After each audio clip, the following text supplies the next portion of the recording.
दोस्तों मेरा नाम है ब्रजेश और मैं आप लोगों को न्यूटन्स लॉज ऑफ मोशन पढ़ा रहा था। Good evening everyone, am I audible? Good evening, is it audible to everyone? Yes, okay. So पिछले वाला क्वेश्चन किए आप लोग? हाँ, पिछले वाला को जो पीछे क्वेश्चंस दिए थे वो आप लोग किए? ये शायद दिया था ना मैं। ये ब्लॉक्स थे 2 kg, 5 kg,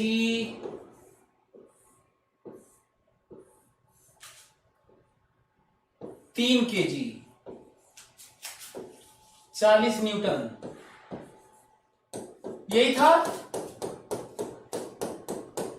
बोलो।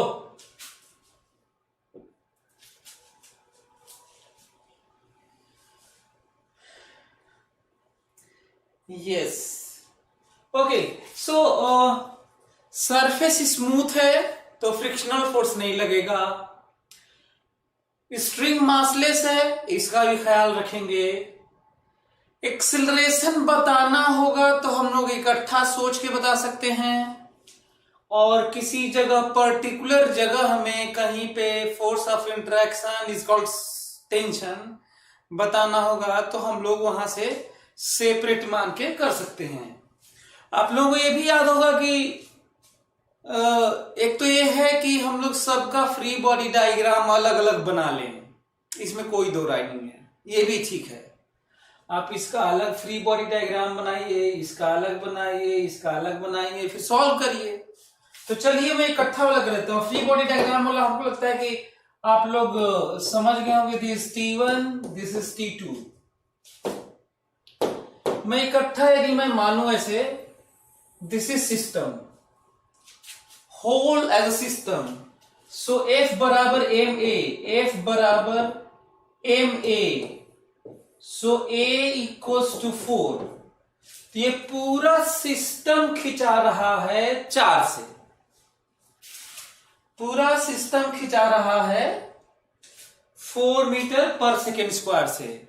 अब हमें कोई यहां पे पूछता है कि अब T1 T2 तो ऐसे तो नहीं आएगा, तो कोई कहता है कि नहीं T1 बताइए।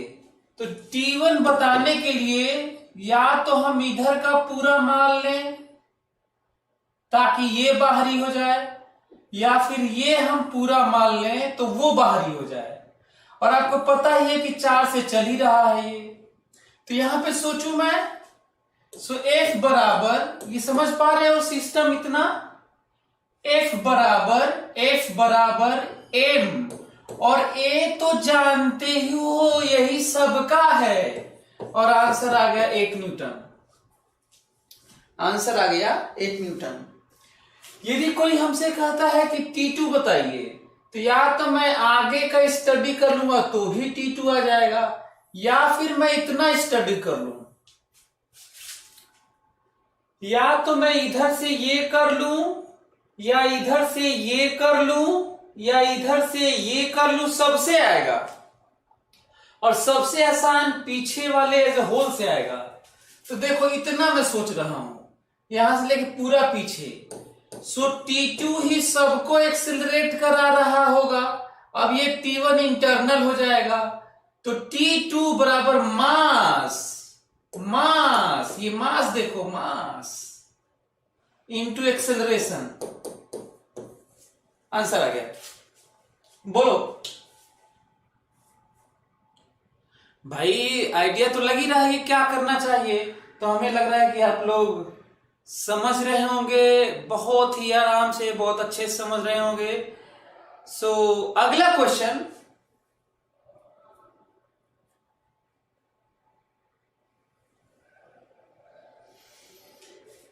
ओके क्लियर हो गया। तो हमें लग रहा है कि चलिए क्लियर हो गया तो फिर तो बढ़िया ही है यार। फिर क्या अगला क्वेश्चन, क्या ये था क्या? 3 kg 2 kg,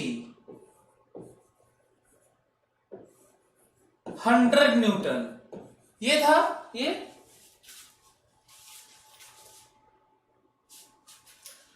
3 kg ऊपर था कि 3 kg नीचे था? सही है ये कि उल्टा था? बताओ जल्दी से।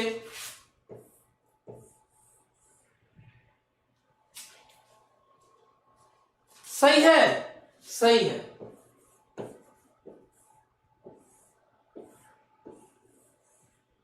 2 kg और ऊपर 20 न्यूटन, यही था।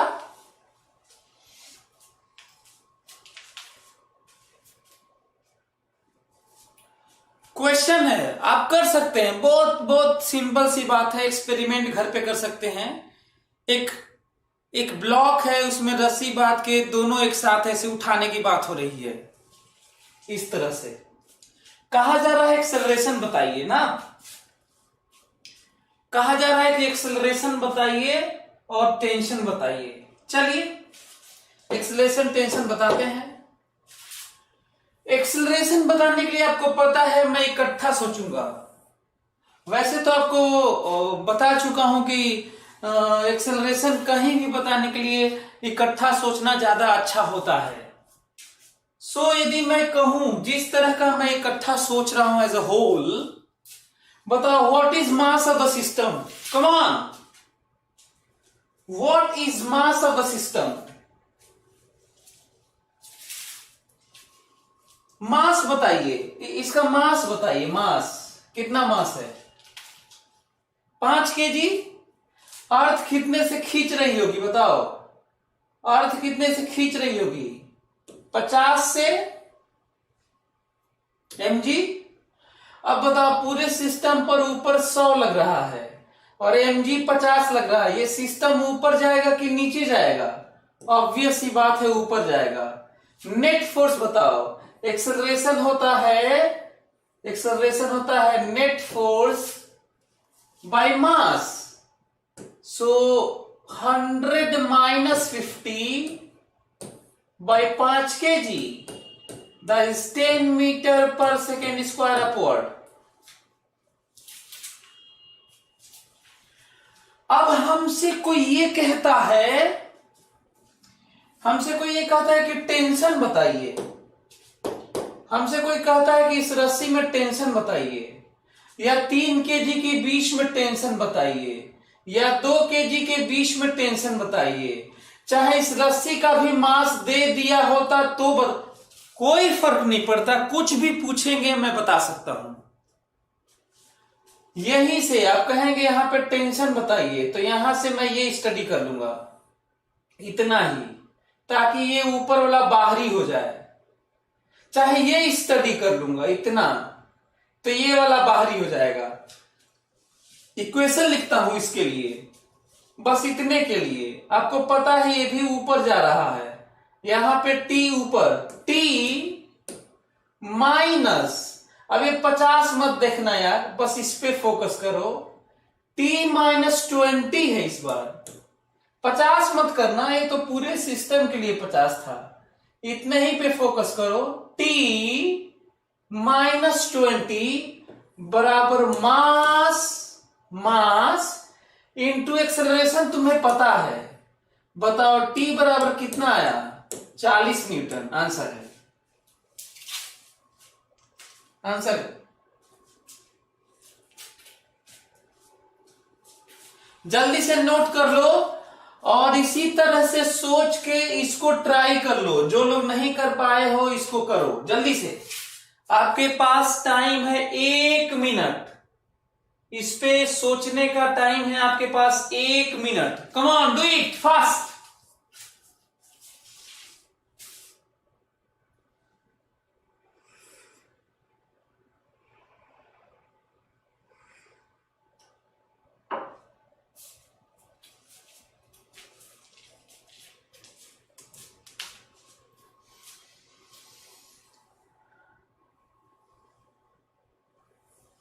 अच्छा, ओवरऑल सिस्टम मानने से कितना फायदा होता है कि हम लोगों को आइडिया लग जाता है कि what is going to happen, मतलब क्या चीज होने जा रहा है, ये आइडिया लग जाता है। अच्छी बात है।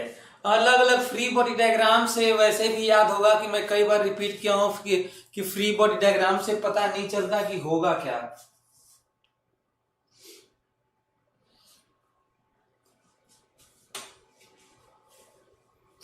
ओवरऑल नहीं माने, अलग अलग किए तब तो थोड़ा थोड़ा दिक्कत हुई होगी। जब भी आप अलग अलग करेंगे थोड़ा दिक्कत होने लगेगा। इसलिए एक्सिलरेशन के नाम पे हमेशा ओवरऑल इकट्ठा एज अ होल मानना चाहिए, ताकि सोच में दिक्कत ना हो, सोच में दिक्कत ना हो। जल्दी से करिए, 1 मिनट में 15 सेकेंड बस बाकी है।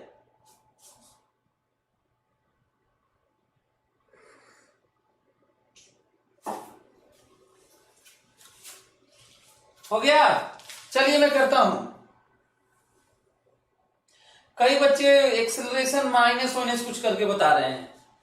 भाई हम लोग फिजिक्स को थोड़ा डायरेक्शन और मैग्नीट्यूड की तरफ देखते हैं, तो मैथ्स की तरह आंसर मत दो, अच्छा नहीं लगता। मैथ्स की तरह अच्छा नहीं लगता हमको। चलिए मैं करता हूं। एक्सेलरेशन का और फेनोमेना का प्रोसेस का जो हो रहा है उसके लिए हमें तो ओवरऑल सोचने पे जल्दी होगा। हालांकि अलग अलग करने पे भी होता है, लेकिन ज्यादा एनालिसिस करना पड़ता है। तो एक एक चीज को समझो। पूरे सिस्टम को हमेशा इकट्ठा सोचना चाहिए, ये पता करने के लिए कि रियली में क्या होने वाला है। चलो, what is mass of the system?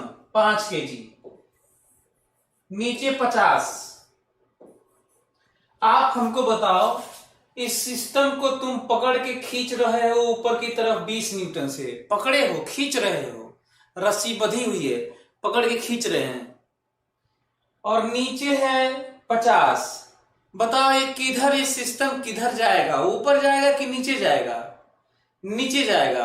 कई लोग सोच रहे होंगे सर ऊपर जब खींचना है तो नीचे कैसे जाएगा? मैं बताता हूं, तुम खड़ा रहना और तुम तुम पकड़े रहना कोई रस्सी और नीचे लटका दिया जाएगा 50 kg, 200 kg लटका देंगे, तो पकड़ के खींचते रहना तो भी नीचे ही चला जाएगा। ठीक है? इमेजिन करो कि तुमको ले जाके हाथ में पकड़ा दिया जाए 200 kg और तुम उसको खींचने की कोशिश करना तो भी वो नीचे जाएगा। इमेजिन कर सकते हो तुम, है ना? तो नीचे जाएगा। और क्योंकि हम लोग फिजिक्स को खोपड़ा ज्यादा नहीं लगाते हैं, वैसे इधर भी लिख देंगे तो हो ही जाएगा। लेकिन जब चीजें दिखती हैं तो जो दिखती हैं वो करना चाहिए, अपना ज्यादा दिमाग नहीं लगाना चाहिए कि मान लेते हैं कि इधर भी सही है। सो नेट फोर्स, एक्सेलरेशन बराबर net force by mass. Net force 30 आप लोगों को समझ में आ ही रहा होगा। आंसर है 6 डाउनवर्ड। आंसर है 6 डाउनवर्ड आंसर है। अब क्वेश्चन ये है कि क्या आप लोग टेंशन बता सकते हैं? टेंशन, इसमें सभी लोग टेंशन निकालो, एक एक लोग टेंशन निकाल के आंसर बताओ। इस रस्सी में टेंशन बताओ, come on, do it fast.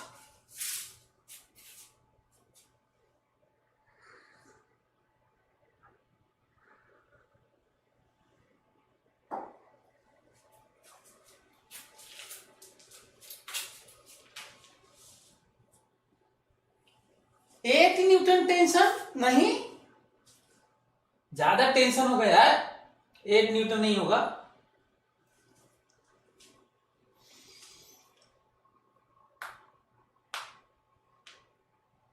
Eight Newton क्या बता रहे हैं सब? 12 न्यूटन, 8 न्यूटन, पता नहीं क्या क्या कर रहे हैं, गलत है। चलो मैं बता रहा हूं ना, चलो देखो तो, ध्यान से सुनना। कौन सा पसंद करोगे, इसको स्टडी करना कि इसको? जिसको मन उसको स्टडी करो, सही से लिखो। तुम गलती लिख दियो इसीलिए नहीं आ रहा होगा। जिसको पसंद करना है वो करो, कोई दिक्कत नहीं है। कौन सा वाला करना चाहते हो? ये वाला, ये वाला? चलो चलो देखते हैं। अच्छा नहीं यार, सही भी हो सकता है, पता नहीं, हमको लग रहा है सही भी हो सकता है, पता नहीं, हमको लग रहा है आप लोगों का सही है कई लोगों का। एनीवे इसको मैं स्टडी करता हूं, हालांकि इसको भी कर सकते हो, दोनों से सेम आंसर आएगा। इसको मैं देखता हूं, लेकिन जब मैं इसको देखता हूं तो बस इसी को देखना चाहता हूं। अभी खोपड़ा वाला लगा के मत ये देखने लगना। चलो ये देखो, इस पे कौन कौन सा फोर्स लग रहा है, नीचे 20 ऊपर T, और नीचे ही जाना है। ये देखो 20 माइनस T, क्या ये लिखना सीख रहे हो? मास है 2 kg, नीचे है 20, 2 kg का 20 mg, ऊपर है T, और नीचे ही जाना है, इसलिए 20 माइनस T बराबर मास इंटू एक्सेलरेशन। आंसर आया T बराबर 8 न्यूटन।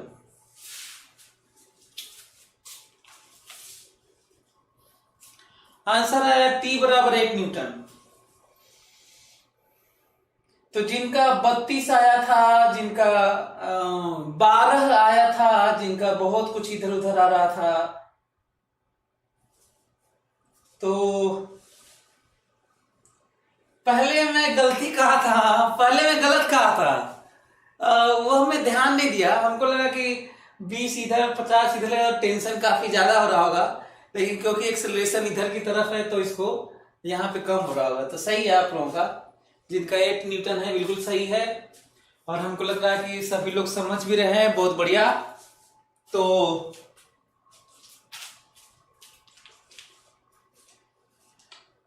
अशरफ नवाज, तो इस ओके कोई नहीं, गलती होती है यार, कोई दिक्कत नहीं, सही है। गलतियां नहीं करोगे तो सीखोगे कैसे? हाँ ये है कि फिर दोबारा थोड़ा अटेंटिव रहना। पता है गलतियां हो जाए कोई बात नहीं, गलती रिपीट नहीं होनी चाहिए। ओके चलिए ये देखते हैं। ये मैं दिया था क्या यार, ये थीटा दिया था क्या? ये दिया हूं ना आप लोगों को?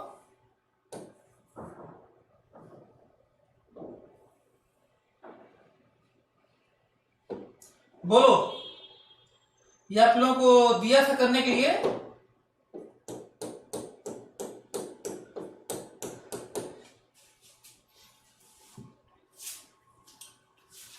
तो इसको किया आप लोग?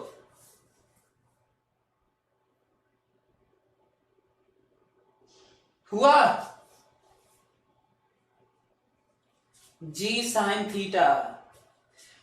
देखो मैं तो ऐसे बड़ा सिंपल सा दे दिया था कि चलो इसको तुम लोग कर देना ना, लेकिन मैं डिस्कशन करूंगा ना, तो मैं इस इंक्लाइन प्लेन को लेके इतना डिस्कस करूंगा कि दुनिया में उतना डिस्कशन इंक्लाइन प्लेन को लेके कोई आज तक किया ही नहीं होगा। बस तुम लोग तो जी साइन थीटा पा लिए होगे, तो मैं आप लोगों को बहुत कुछ बताने वाला हूं, ठीक है? तो बहुत फोकस होके सुनना। सबसे पहले तो मैं आपसे ये कहूंगा कि सभी लोग जल्दी से फ्री बॉडी डायग्राम, इस ब्लॉक का फ्री बॉडी डायग्राम बना ले और डल लिखें। चलिए जल्दी, come on, free body diagram बना के डल लिखो। चलो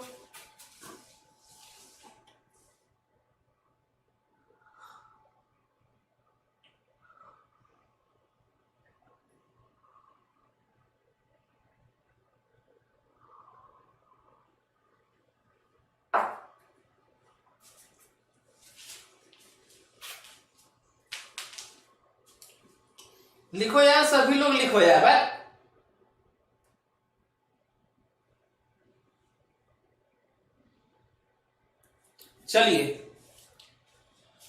चलिए मैं बनाता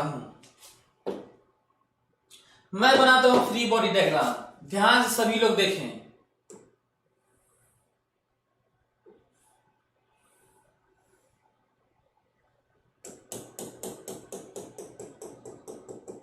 ये रहा सरफेस। सरफेस बनाना नहीं, आप लोगों को याद भी होगा ना, याद है ना कि हमें केवल ब्लॉक बनाना होता है, थीटा। ये रहा ब्लॉक। फोकस करो मेरी बात पे ना। ये रहा ब्लॉक, ये रहा थीटा। जो मैं आपको एडवाइस दे रहा हूं वो करिएगा। किताबों में इसको पॉइंट मास मानकर बनाता है, बनाए हुए हैं, मत करना, मत करना। और दूसरा, बच्चों से क्या गलती हो जाता है, जो गलतियां करते हैं इन 15 सालों में, जो मैं देखा हूं, जो गलतियां करते हैं वो क्या गलती करते हैं सुनो। ऐसे करते हैं, सर मेरा देखिए जब क्लास में जो फिजिकल प्रेजेंस होता है, जब क्लास में होते हैं, अभी तो आप लोगों का मैं कॉपी ही नहीं दिख पा रहा हूं, तो अलग अलग तरह के नमूने होते हैं। बच्चे इस तरह कहते हैं कि सर ये देखिए मेरा कैसा लग रहा है, ऐसा सीधा कर देते हैं और इसको खींच देते। तुम लोग ये ठीक लग रहा है, ये ऐसे ब्लॉक होगा, ऐसे ये फ्री बॉडी डायग्राम होगा, ऐसे नॉर्मल रिएक्शन और ऐसे लिखा ना, तो ये नहीं, जैसे ब्लॉक है वैसे ही बनाइए, और बल्कि हल्का हल्का प्लेन भी बना लीजिए। तो मैं हल्का हल्का प्लेन मतलब रियल प्लेन नहीं है, बस आइडिया के लिए है। तो एक तो ये पॉइंट है, एक तो ये सीखना है सबको।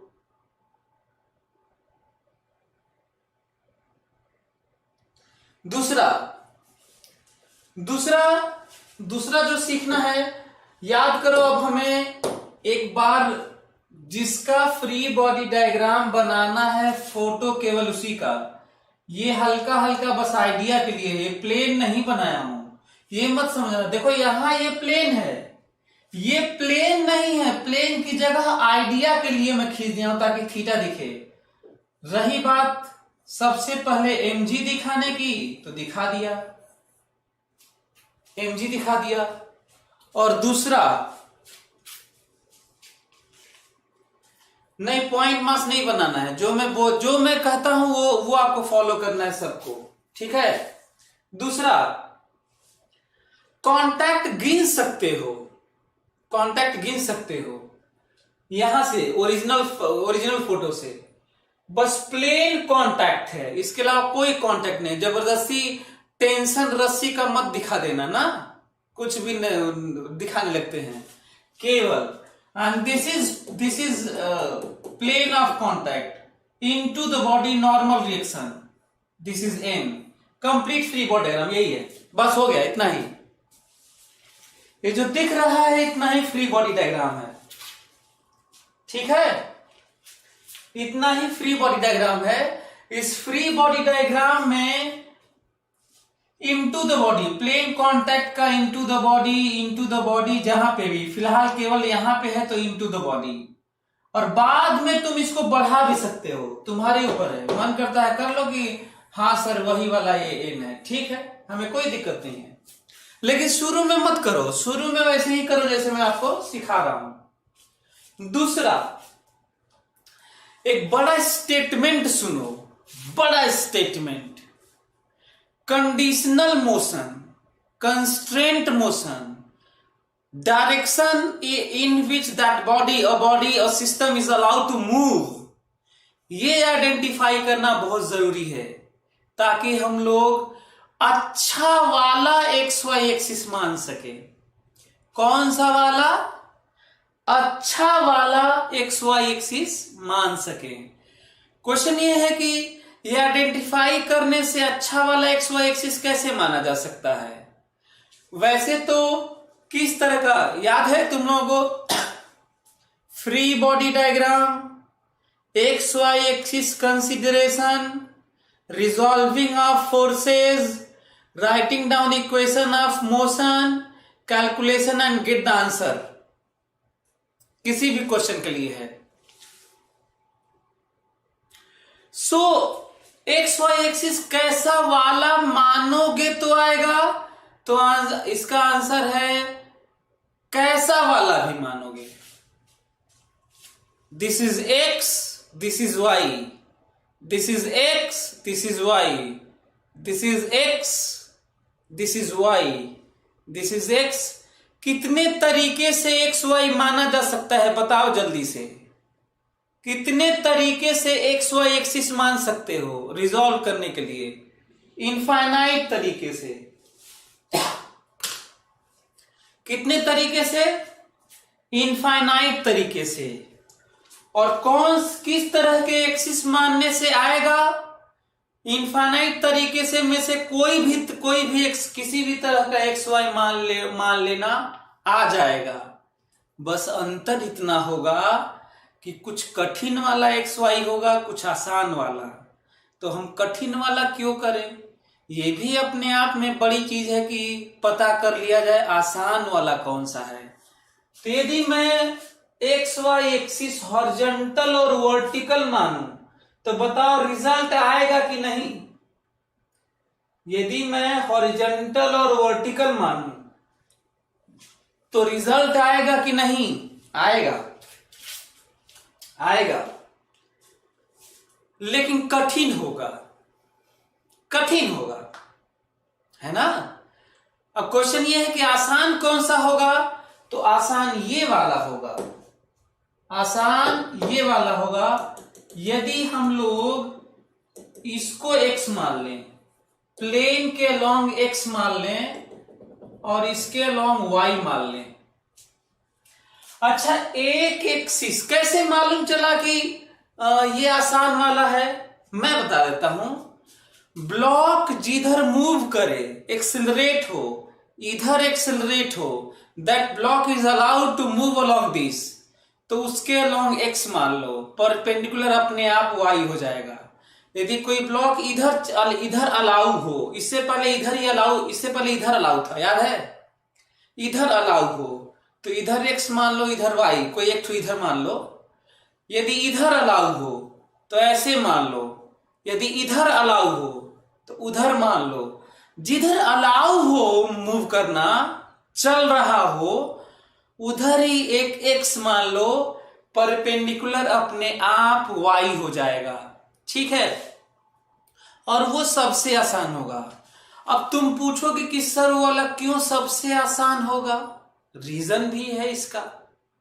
इसलिए आसान होता है क्योंकि जिसके अलोंग कोई चीज एक्सेलरेट करता है ना, जिसके अलोंग एक्सेलरेट करता है, वही एक्सिस मान लोगे तो कम से कम परपेंडिकुलर वाला बैलेंस होगा। और इस तरह से नहीं मानोगे तो दोनों एक्सिस के अलोंग अनबैलेंस होगा। दोनों के अलोंग एक बराबर ए में लिखना, दोनों के अलोंग बैलेंस नहीं होगा। सॉल्व करना और आंसर वही आएगा जो आना चाहिए। ठीक है, चलिए, ओके। तो ये बढ़िया वाला है। और इसको अब अगला स्टेप है, एक्स वाई एक्सिस अच्छा वाला मान लिया। हालांकि मैं एक्स ऐसा मानता, एक्स ऐसा मानू और वाई ऐसा मानू तो आएगा कि नहीं? आएगा, आएगा, कठिन हो जाएगा। तो चलिए, ये आसान वाला है ना। और अच्छा, आप कह सकते हैं कैसे मालूम चला इधर अलाउ है? मैं चाहता हूं कि आप लोग एक्सपेरिमेंट करके दिखा दूं, अच्छा लगेगा। ये देखो, ये प्लेन है, फिक्स प्लेन। ये देखो, इस पे मैं छोड़ रहा हूं ना, ये देखो, ये ब्लॉक है, ये छोड़ रहा हूं, देखो सरक रहा है, दिख रहा होगा आप लोगों को, स्लाइडिंग, छोड़ने जा रहा हूं इसको। तो भाई ये इसके अलोंग जा ही नहीं सकता। प्लेन कह रहा है कि मैं तुम्हें सरकने दूंगा इधर, मेरे प्लेन के अलोंग, अंदर घुसने नहीं दूंगा मैं। ओके, तो चलिए, ये देखिए, ये थीटा है, ये 90 है, ये थीटा है तो ये 90 माइनस थीटा है, क्योंकि ये 90 है। ये थीटा इस ट्राइंगल में देखो, ये थीटा है तो ये 90 माइनस थीटा है, और क्योंकि ये पूरा 90 है, 90 माइनस थीटा है, तो फिर ये थीटा है। बोलो, तो mg को मैं तोड़ने जा रहा हूं, थीटा के साथ mg cos थीटा, और इधर की तरफ mg sin थीटा। ठीक है, along x एक्सिस, जिस तरह का मैं एक्सिस माना हूं, along x एक्सिस माना कि ये सरक रहा है a से, माना कि ये सरक रहा है ए से, तो बताओ इधर की तरफ अनबैलेंस फोर्स F बराबर ए में लगाना हूं, F बराबर एम ए, सो ए बराबर जी साइन थीटा। यही आंसर है, आ गया। यही हम लोग को पाना था। और आपको पता है कि इधर ही अलाउ है सरकना, दिस इज बैलेंस्ड, जितना इधर उतना इधर। हाउ मच इधर, एन, हाउ मच इधर, एम जी कॉस थीटा। यदि कोई पूछता है कि how much force applied by plane on block, that is N, answer is m ji cos theta.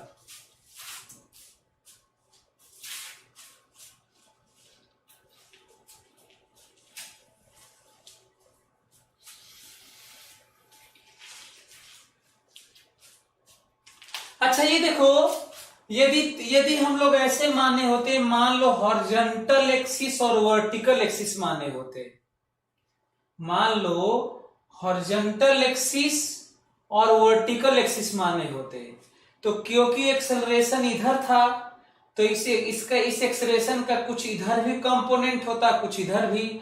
इसका मतलब न इधर बैलेंस होता न इधर बैलेंस होता, क्योंकि एक्सेलरेशन इधर का मतलब होता है कुछ इधर और कुछ इधर।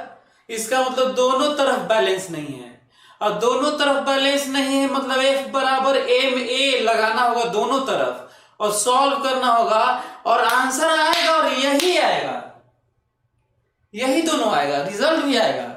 लंबा होगा, थोड़ा लंबा होगा।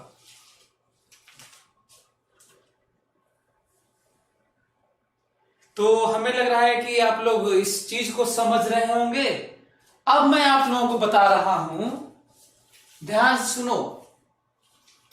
बच्चे क्या करते हैं, इसके बाद फर्दर पॉसिबिलिटीज सुनो, फर्दर पॉसिबिलिटीज ध्यान से।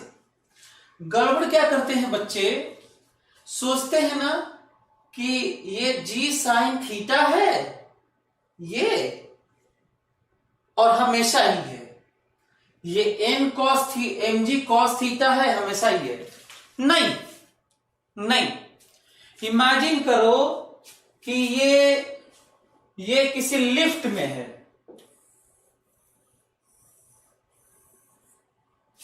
ये किसी लिफ्ट में है, लिफ्ट ऊपर एक्सेलरेट है ए नॉट से, या लिफ्ट नीचे एक्सेलरेट है ए नॉट से, या किसी गाड़ी में हॉरिजॉन्टल एक्सेलरेट है ए नॉट से, या इधर एक्सेलरेट है ए नॉट से, किसी इंक्लाइन प्लेन पर एक्सेलरेट है ए नॉट से, इधर एक्सेलरेट है ए नॉट से, इधर एक्सेलरेट है ए नॉट से, इधर एक्सेलरेट है ए नॉट से। ऐसे ऐसे एक्सेलरेशन है, मोशन है, बहुत सारी पॉसिबिलिटी है, और ये पूरा ऑसिलेट कर रहा है चाहे एक्सेलरेट कर रहा है। यदि ऐसा होगा ना, तो ना ही ये सही है ना ही ये सही है। तो इसका मतलब ये नहीं कि इंक्लाइन प्लेन देखते ही कह दिए कि हाँ पढ़े हैं सर, पढ़ाए हैं जी साइन थीटा होता है। तो हर चीज को आपको ध्यान देना होगा, या तो फिक्स्ड प्लेन हो, स्मूथ और फिक्स्ड हो। कैसा प्लेन हो, इंक्लाइन प्लेन और फिक्स्ड हो, तब स्मूथ और फिक्स्ड हो, तब ये दोनों होता है। फ्री छोड़ दे इस पे कोई चीज तो, या फिर कांस्टेंट वेलोसिटी से ऊपर जाए प्लेन। यदि ये कांस्टेंट, पूरा लिफ्ट कांस्टेंट वेलोसिटी से जाए ऊपर, कांस्टेंट वेलोसिटी से नीचे, कांस्टेंट वेलोसिटी से आगे पीछे इधर, तो भी ये सब सही है। जानते हो क्यों? क्योंकि परमानेंट रेस्ट या कांस्टेंट वेलोसिटी दोनों इनर्शियल फ्रेम होता है। यदि कोई फ्रेम, कोई प्लेटफॉर्म रेस्ट में हो परमानेंट, जिसपे कोई एक्सपेरिमेंट परफॉर्म करो, है परमानेंट रेस्ट में हो, एक्सिलरेट ना हो, परमानेंट रेस्ट में हो, तो इनर्शियल है। या फिर कांस्टेंट, ये प्लेटफॉर्म इंक्लाइन प्लेन, इस पे कोई ब्लॉक सरके और इंक्लाइन प्लेन कांस्टेंट वेलोसिटी से चले, constant velocity, constant velocity, constant velocity, तो भी इस पे कोई परफॉर्म करो कहीं पे भी। सो कांस्टेंट वेलोसिटी भी क्या होता है? इनर्शियल फ्रेम होता है। और परमानेंट रेस्ट वाला फ्रेम क्या होता है? इनर्शियल फ्रेम होता है। इसका मतलब न्यूटन्स लॉज ऑफ मोशन के रिस्पेक्ट में दो चीजों का रिजल्ट हमेशा सेम आएगा। यदि कोई फ्रेम या कोई प्लेन या कोई प्लेटफॉर्म परमानेंट रेस्ट में हो या वो कांस्टेंट वेलोसिटी से चल रहा हो, F बराबर ma के रिस्पेक्ट में वो सब रिजल्ट सेम आएगा।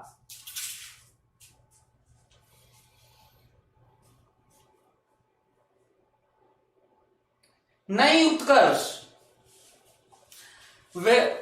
एन एम जी कॉस थीटा केवल दो केस में होगा, यदि प्लेन रेस्ट में रहे या प्लेन कांस्टेंट वेलोसिटी से, प्लेन ब्लॉक सरकेगा, प्लेन कांस्टेंट वेलोसिटी से चले या प्लेन परमानेंट रेस्ट में रहे, तो नॉर्मल रिएक्शन एम जी कॉस थीटा होगा।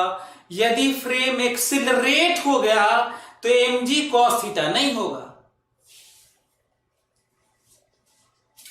क्योंकि एक्सिलरेटेड फ्रेम नॉन इनर्शियल होता है। और आप लोगों को यह याद रहेगा क्या कि जो कुछ हम लोग रेस्ट वाली चीजों पे करेंगे, जब वो प्लेटफॉर्म या फ्रेम या बस या लिफ्ट कांस्टेंट वेलोसिटी से चलेगी, तो भी रिजल्ट वो रेस्ट वाला ही होगा, फोर्स और एक्सेलरेशन के रिस्पेक्ट में। ये क्या क्लियर है? बोलो, जो मैं बोल रहा हूं समझ में आ रहा है? क्लियर है? ये कांस्टेंट वेलोसिटी वाला और परमानेंट रेस्ट दोनों क्या होता है? एक्सेलरेशन और फोर्स के रिस्पेक्ट में दोनों क्या होते हैं? सेम फ्रेम होते हैं। ठीक है, ओके, चलिए, तो ये रहा डिटेल इसके बारे में। अब अगला पॉइंट आता है हम लोगों के पास। अगला पॉइंट ये आता है कि यदि हमसे कोई कहता है, यदि हमसे कोई ये कहे कि ऐसा है कि ये रहा प्लेन, ये रहा प्लेन, ये रहा थीटा, स्मूथ सरफेस है, और यहां पे एक ब्लॉक छोड़ दिए फ्रॉम रेस्ट, ब्लॉक छोड़ दिए, स्लिप हो रहा है फ्रॉम रेस्ट, और लेंथ है L। आपको बताना है कि जब यहां पहुंचेगा तो बताना है कितने देर में पहुंचेगा ये, और कितने स्पीड अचीव कर लेगा, कितने देर में पहुंचेगा और कितना स्पीड अचीव कर लेगा, ये बताना है। Can you do it? जल्दी, आपके पास 1 मिनट टाइम है। Come on, do it fast. चलिए जल्दी करिए।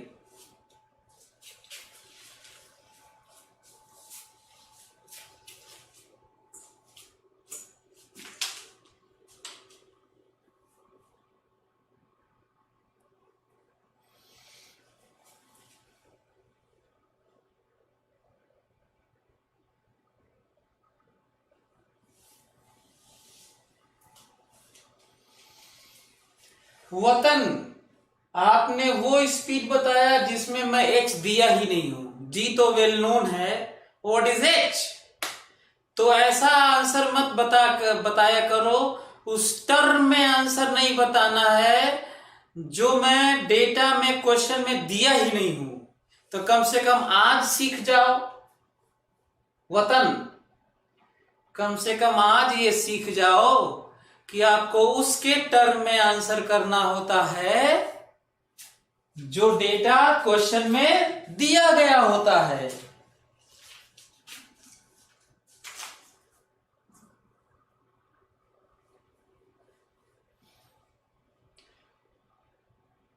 It's okay Watan, do it again.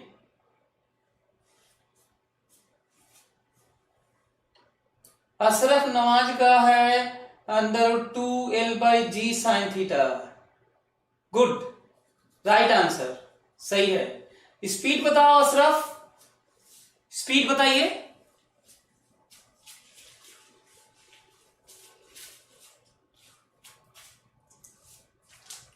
Krishna Chauhan √2l/mg sin theta, नहीं g sin थीटा, m कहां से आ गया?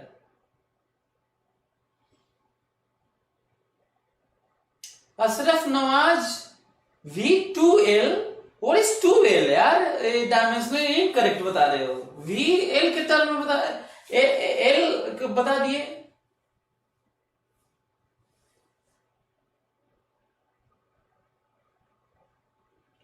हाँ, परिवेश सही है आपका, राइट आंसर।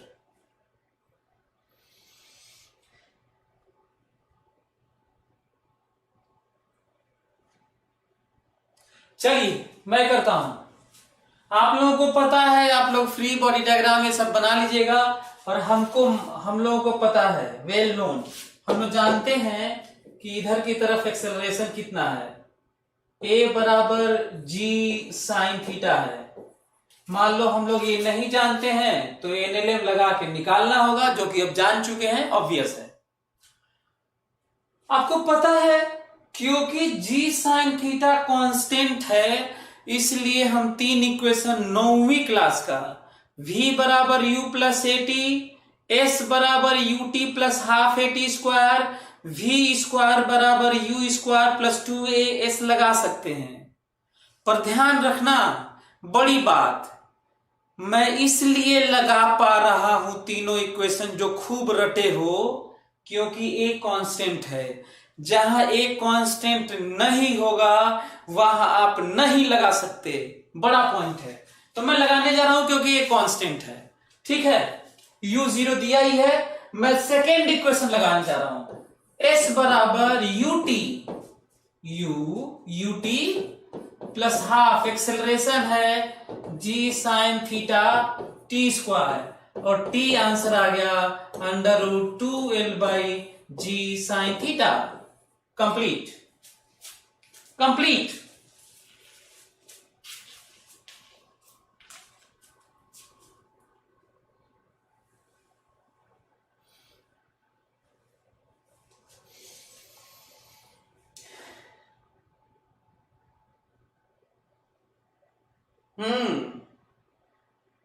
सही है अभिषेक, अभिषेक सही है। अब कोई हमसे पूछता है कि v बताइए, मैं तीसरा इक्वेशन, हालांकि टाइम आ गया है तो मैं पहला भी लगा सकता हूं, लेकिन आप तीसरा भी लगा सकते हैं, तीसरे से डायरेक्ट आएगा। v स्क्वायर बराबर फाइनल वेलोसिटी, v स्क्वायर बराबर u square plus 2a। a को बस a मत लिख देना, कई तो a लिख के बता देते हैं। अरे हम क्या जाने यार, जो टर्म दिया उसके टर्म में बताओ ना। g sine theta into l, answer आ गया v बराबर √2gl साइन थीटा।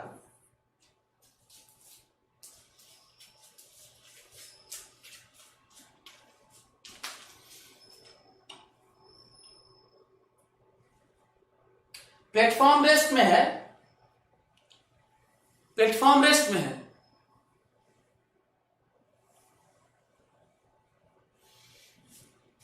क्या आप लोगों को ये दोनों बातें समझ में आई? अच्छा मैं बताना भूल गया यार, अब देखो ना, मैं बहुत सारी चीजें, मैं इसको कितने देर में पहुंचा है, t और l देके मैं थीटा पूछ सकता हूं, थीटा l देके t पूछ सकता हूं, t थीटा देके मैं l पूछ सकता हूं, और g भी मैं पूछ सकता हूं अननोन प्लैनेट पे। कह दूंगा कि ऐसा ऐसी बात है, थीटा है इंक्लाइन प्लेन का हॉरिजॉन्टल से इंक्लिनेशन, एल लेंथ को कवर करने में from rest on smooth incline plane इतना टाइम लगता है, तो बताइए वहां पे एक्सेलरेशन ड्यू टू ग्रेविटी कितना है? क्या नहीं निकाल पाओगे? तो नोन और अननोन बदलते हैं, क्वेश्चन नए नए बनते हैं। नोन और अननोन बदलते हैं और क्वेश्चन नए नए बनते हैं, और इसी में बनते हैं, इसी में बनते हैं। करने के तरीके नहीं बदलते। मैं तुम्हें ये बताना चाहता हूं, मैं तुम्हें ये बताना चाहता हूं। एक तो ये है। अच्छा, आगे मैं और कठिन बनाना चाहता हूं। माना कि एल नहीं दिया है, माना कि एल नहीं दिया है, कह दिया है कि हम देंगे आपको हाइट। यहां से बेस से हॉरिजॉन्टल ग्राउंड से हाइट दिया है, ग्राउंड से हाइट दिया है। अब ये थोड़ा और कठिन हो गया। फिर मैं बाद में कह दूंगा एच और एल नहीं दिया है, डी दिया है, बेस लेंथ दिया है, तो और कठिन हो गया। बाद में एच और डी दे दूंगा, थीटा भी गायब कर दूंगा, सबसे कठिन हो गया। लेकिन कठिन हो गया इसका मतलब बस इतना है कि लोगों से आता नहीं है तो कठिन होता है। तो जल्दी से, माना एल नहीं दिया हूं, माना एल नहीं दिया हूं, एच दिया हूं, जल्दी करो, चलो चलो जल्दी करो। माना एल मैं नहीं दिया हूं, come on do it fast. माना एल मैं नहीं दिया हूं,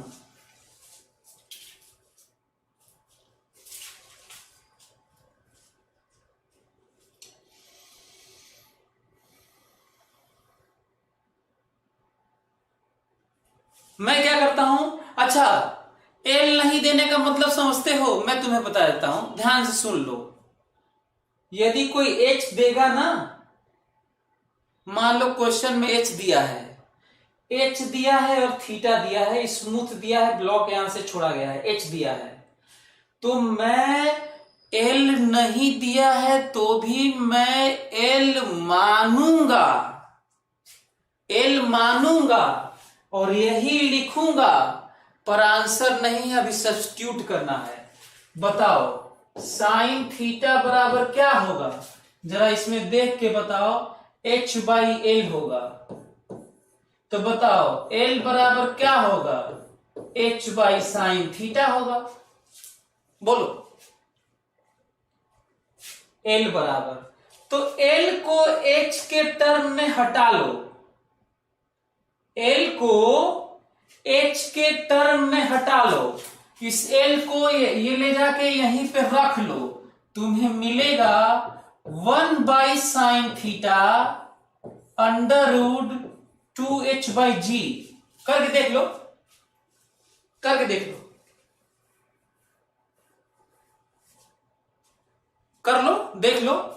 तो मैं देखो एल गायब कर दिया, यही नहीं, यहां देखो, यहां देखो, अंडर रूट ये एल मान लेना। इससे सीखो कि तुम मानने को तो कुछ भी मान सकते हो, कुछ भी मान सकते हो।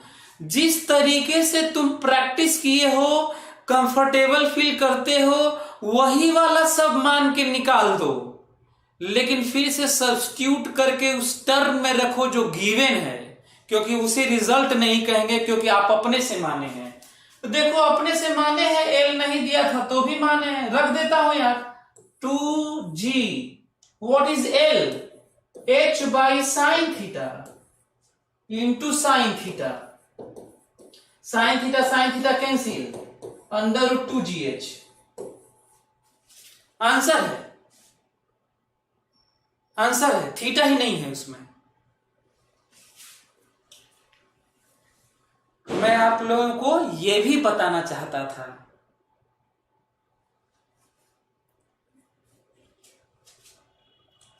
ये पहले बताओ, माना कि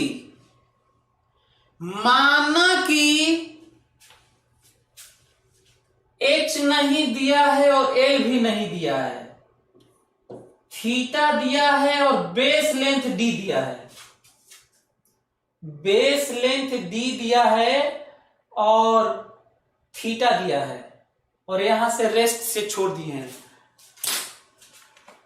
अच्छा, ये समझ में आ रहा है ना कौन सा एक्सपेरिमेंट करें? देखो ये वाला समझ में आ रहा है ना यार? तुम लोगों को क्या पढ़ रहे हैं हम लोग? एक्सपेरिमेंट करके दिखा रहे हैं। देखो वेलोसिटी गेन कर ले, टाइम लग रहा है, देखो यही पढ़ रहे हैं। मतलब तुम्हें रियलाइज भी करवा देता हूं, ऐसा नहीं है कि केवल इसी पे चलता रहता है। डी दिया है, क्या तुम लोग बता सकते हो कि टाइम और स्पीड कितना होगा? टाइम और स्पीड बता सकते हो?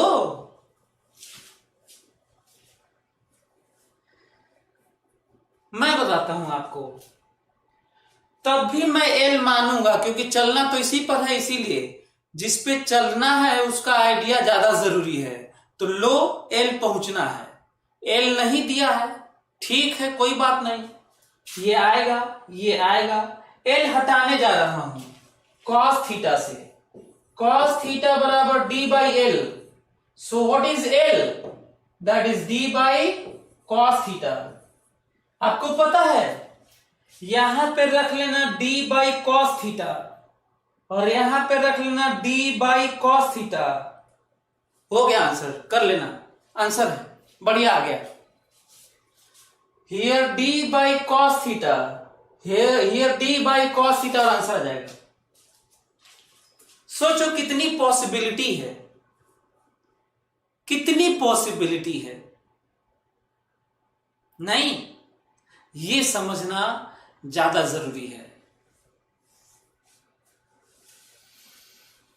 एक और चीज बता दूं, माना कि इमेजिन करो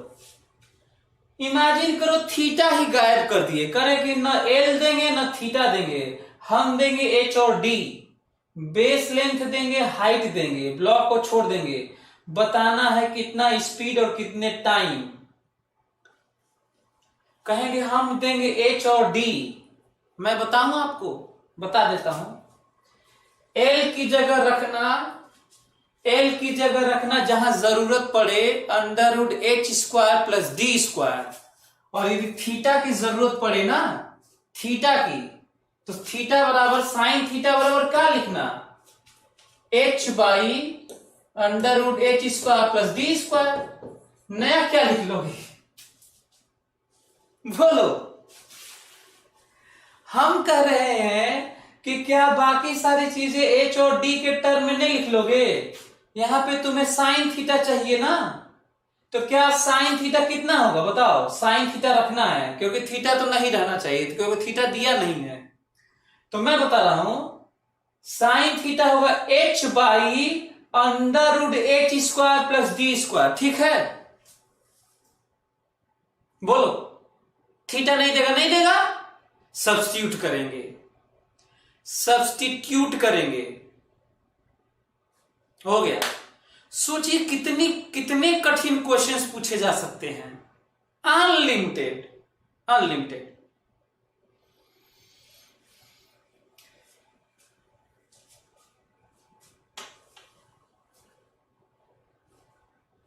बोलो, क्लियर हो रहा है? अच्छा, अब मैं अभी तक का इनसे भी सबसे कठिन क्वेश्चन पूछना चाहता हूं, देखता हूं कि आप लोग बता पाते हैं। एक तो मैं ऐसे ही, जो दुनिया में शायद क्वेश्चन हो सकता है कोई ध्यान ना दिया हो, कोई बनाया ना हो, मैं ये सोच रहा हूं कि इसको मैं रोटेट कर दूं, यहां पे रख भी दूं, यहां पे एक ब्लॉक रख दूं और इसको ऐसे करता रहूं, ऐसे, अब फिर पूछूं कि कितने देर में पहुंचेगा और कितने स्पीड से पहुंचेगा, ऐसे यहां पे कोई चीज छोड़ दूं और ऐसे भी घुमाता रहूं, ओमेगा से। सर्कुलर मोशन में हम लोग पढ़ेंगे, आगे चैप्टर में आएगा।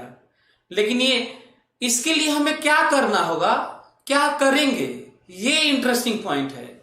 आपको पता है ये जो 9वीं क्लास का 3 इक्वेशन खटाखट लगा रहे थे ना, नहीं होगा, क्योंकि एक्सेलरेशन वेरिएबल है।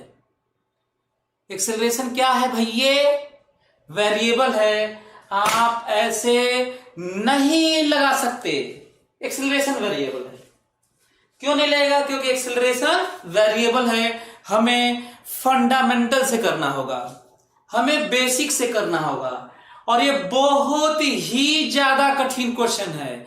इतना कठिन क्वेश्चन हमको अभी फिलहाल दिख रहा है, मैं आंख बंद करके सोच पा रहा हूं, कहीं नहीं दिया है। H.C. वर्मा में, रेसनिक हैलिडे में, यूनिवर्सिटी फिजिक्स में, इरोडो में कहीं नहीं दिया है, कहीं नहीं। लेकिन आउट ऑफ कोर्स नहीं है, किया जा सकता है। चलिए, लेकिन मेरा उद्देश्य है ये कि यदि मैं d को फिक्स्ड कर दूं, d को फिक्स कर दूं, तो आपको बताना है कितना थीटा पर मिनिमम टाइम लगेगा। देखता हूं कितने लोग समझ पाते हैं इसको। ठीक है, चलो जरा देखो तो, क्वेश्चन सुनना ध्यान से ना, बहुत कठिन चीज मैं बताने जा रहा हूं, ध्यान से।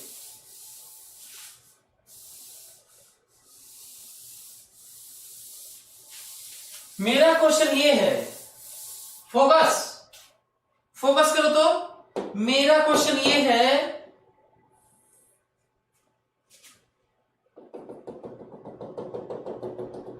मेरा क्वेश्चन ये है कि यदि ये d फिक्स हो, this is constant fixed, d is fixed, तो यदि मैं इस पे प्लेन ऐसा बनाऊं, ऐसा प्लेन, ऐसा प्लेन, ऐसा प्लेन, ऐसा प्लेन, ऐसा प्लेन, ऐसा प्लेन, और इस पे ब्लॉक छोड़ूं, ब्लॉक छोड़ूं, ब्लॉक छोड़ूं,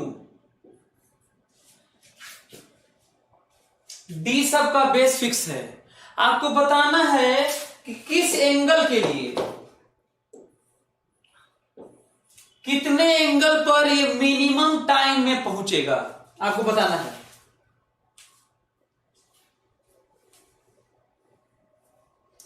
आपको बताना है कितने टाइम, कितने एंगल पर मिनिमम टाइम में पहुंचेगा और कितने टाइम में पहुंचेगा, दोनों। कितने मिनिमम टाइम में, किस एंगल पर मिनिमम टाइम में पहुंचेगा और कितने मिनिमम टाइम में पहुंचेगा, ये दोनों बताना है। Question clear? क्वेश्चन ये है, देखो एक्सपेरिमेंट करके दिखा देता हूं आपको। यदि मैं ऐसे छोड़ दूं, ऐसे, तो बड़ा टाइम लग जाएगा, बहुत एक्सेलरेशन कम होगा, बहुत टाइम लगेगा। और ऐसे छोड़ दूं तो ये लेंथ बहुत ज्यादा हो जाएगा, लेंथ, क्योंकि ये बेस कांस्टेंट है ना ये वाला। तो जब हम लोग ये बेस कांस्टेंट करके, जब हम लोग एक्सेलरेशन ज्यादा करने की कोशिश करते हैं तो ये लेंथ ज्यादा हो जाता है, और जब लेंथ कम करते हैं तो एक्सेलरेशन कम हो जाता है। अब ये नहीं समझ में आ रहा है कि किस जगह कितने एंगल पे क्या होगा, कुछ समझे में नहीं आ रहा है, कैसे होगा। कई लोग 90 बोल रहे हैं, जितने लोग 90 बोल रहे हैं वो भूल मत जाएं, ये बेस को सेम रखने के लिए आपको इनफाइनाइट दूर जाना होगा 90 के लिए, क्योंकि ये भी कवर करना है ना। ये देखो ऐसे करोगे तो इतना दूर, ऐसे करोगे, ये बेस कांस्टेंट रखना है तो तुम्हें बहुत ऊंचा जाना होगा, क्योंकि ये भी रहना चाहिए ना ऐसे। तो ये लंबाई ज्यादा, 90 करते करते लंबाई ज्यादा होती जा रही है। कई लोग गेस करके 45 बोल रहे हैं और इसी चक्कर में उनका सही हो गया है। कई लोग गेस करके 45 बोल रहे हैं और उसी चक्कर में सही हो गया है, उनको कुछ आइडिया है नहीं ज्यादा।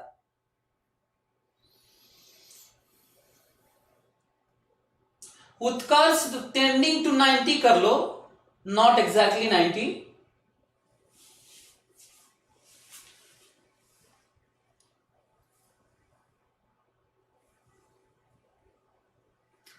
चलो मैं करता हूं, चलो ध्यान से सुनो, तो सभी लोग ध्यान से सुनो। टाइम वेरिएबल है सब। अच्छा हाँ, जो मैं तुम्हें करवा रहा हूं अब, ये दुनिया के सबसे कठिन किताबों में दिया है। H.C. वर्मा कॉन्सेप्ट और फिजिक्स से कहीं ज्यादा कठिन बातें कर रहा हूं। ये सब इरोडो में और फॉरेन की बुक्स में सब में मिल जाएगा, है ना। मेरी बुक में भी मिल जाएगा। ध्यान से सुनो, तो ये सुनो मैं क्या बोल रहा हूं। जब कोई चीज फिक्स होता है और चीजें बदलती हैं, थीटा बदल रहा है और टाइम बदल रहा है, ठीक है। थीटा बदलेगा तो टाइम बदलेगा, थीटा बदलेगा टाइम बदलेगा। तो हम लोग चाहते हैं कि टाइम निकाला जाए, जिसको मिनिमाइज करना है।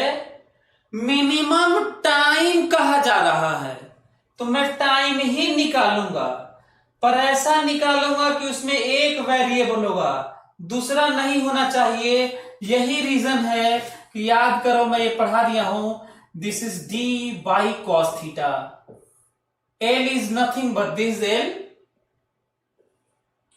This is l, g sine theta, और टी बराबर आ गया under root 2d by g sine theta cos theta. सही है। देखो एल फिक्स नहीं था, एल तो बदल रहा है, पर डी फिक्स है, तो डी के टर्म में लेके आया हूं। सो टी, यहां पे T is a function of L and theta था, दोनों वेरिएबल, लेकिन यहां पे T is a function of only theta है, क्योंकि डी कांस्टेंट है, डी कांस्टेंट है। अब मैं चाह रहा हूं कि ऊपर नीचे मल्टीप्लाई कर दूं, ऐसे कर दूं, 2 ऊपर नीचे, यहां पे 4 हो जाएगा, और यहां पे g 2 sine theta cos theta हो जाएगा। बोलो, इस तरीके से under root 4d by g sine 2 theta हो जाएगा। 2 sine theta cos theta is sine 2 theta. 2 sine theta cos theta is sine 2 theta. अब हमको बताओ जरा, टी आ चुका है under root 4d by g sine 2 theta. जल्दी से हमको बताओ, टी मिनिमम मतलब साइन 2 थीटा मैक्सिमम, बाकी सब कांस्टेंट है। What is maximum value of sine 2 theta? 1। समझ में आ रहा है? So what is T minimum? The answer is 4d by G, यही आंसर है, खत्म। और कई लोग, हाँ एक और चीज है, कुछ बच्चे बोल रहे हैं सर डिफरेंशिएट करना होगा। सही है, उससे भी आएगा। ध्यान से सुनो, हमें टी निकालना होता है। टी जब आ जाता है एक वेरिएबल में, एल नहीं, एक वेरिएबल में आ जाता है, तो टी को डिफरेंशिएट करके 0 करना होता है। तुम करना और सही आएगा, और वही आएगा जो आना चाहिए। लेकिन जब ट्रिग्नोमेट्रिक चीजें होती हैं, तो उनको रीअरेंज करके बिना डिफरेंशिएशन से भी काम चलाया जा सकता है। ध्यान से, ध्यान से, यदि ध्यान से, यदि टी एक वेरिएबल के टर्म में आ जाए, तो हम लोग डिफरेंशिएट करके 0 करके, हम लोग डिफरेंशिएट करके 0 करके हम लोग फाइंड आउट करते हैं जनरल वे। लेकिन जब ट्रिग्नोमेट्रिक कुछ फंक्शन होते हैं, तो हम लोग उसके रिलेशन का एडवांटेज लेते हैं, रिलेशन का एडवांटेज लेते हैं, और हम लोग बिना डिफरेंशिएशन के सोच पाते हैं। मिनिमम टी के लिए साइन 2 थीटा मैक्सिमम, ये मैक्सिमम होना चाहिए, तभी ये मिनिमम होगा, वेरिएबल है ये, एंड दैट इज 1 हो गया।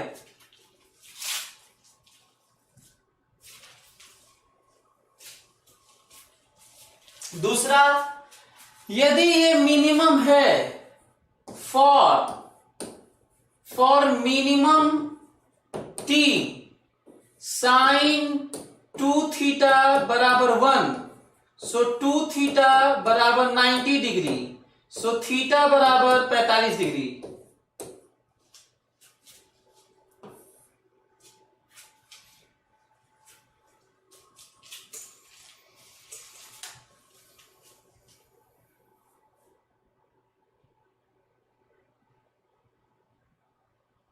अरे यार टाइम नहीं है, नहीं तो कर दिया होता।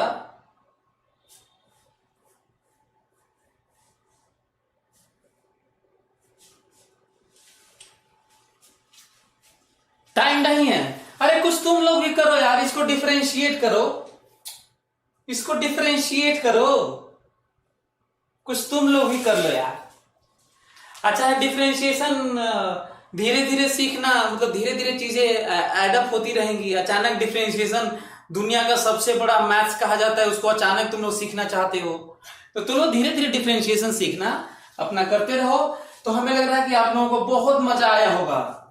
ये बेस कांस्टेंट जैसे बढ़ाते हैं दूरी बढ़ता जा रहा है, बढ़ता जा रहा है। तो ऐसे कर रहे हैं, ऐसे कर रहे हैं तो एक्सेलरेशन कम हो जा रहा है, और ऐसे कर रहे हैं तो दूरी बढ़ जा रही है। सबसे कम टाइम 45 से कम करोगे तो भी ज्यादा टाइम लग जाएगा, और 45 से ज्यादा करोगे तो भी ज्यादा टाइम लग जाएगा। 45 पे ही मिनिमम टाइम लगेगा, और आंसर है √4d/g। आंसर है 4d/g। तो चलिए अगले क्लास में फिर हम लोग आगे पढ़ेंगे, सीखेंगे और इसको यूज करेंगे। Thank you so much, good night.